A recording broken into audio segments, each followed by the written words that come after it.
We are kicking this hour off with investors keeping a close eye on remarks from recent Fed speakers, searching for insight on rate hikes in the coming months as the Fed carries out its mission to tame inflation.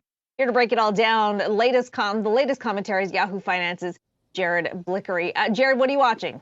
That's right. I'm watching the bond market right now. We'll get to some of that commentary in just a second. Want to show you what the 30-year T-bond yield is doing. That is at the very far end of the curve. That is down 4 basis points. And then if you move down the curve, you can see the 10-year is down 3 basis points. The 5-year is down 4 basis points.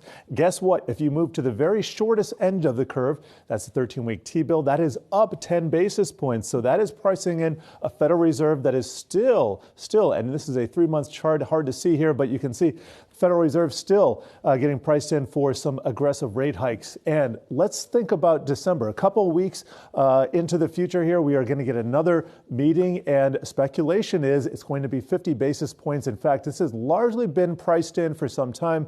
Loretta Mester there, well, she says that the Fed can downshift from 75 basis point hikes. Mary Daly, she's one of the hawks. She's saying it's premature to rule out another 75 basis point hike. Susan Collins keeping her options open at the December meeting. That means she's a little bit hawkish than some of the others.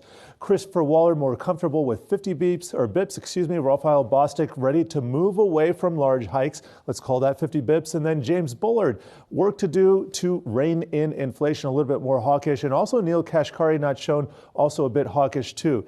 Now, when it comes to the math of pricing this into the markets, this represents a 50 basis point hike right here that would take the terminal rate to the short-term rate to 4.25. That's 425 basis points to 4.5%. And then only about a 1/4 chance of a 75 basis point hike.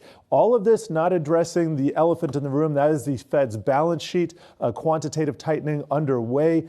And we have the Fed's balance sheet still sitting above $8 trillion. All of this to say there's a lot happening and to be alert for at the next meeting at KeyGo. Okay, Jared Blikre there with the very latest. Thanks so much for that.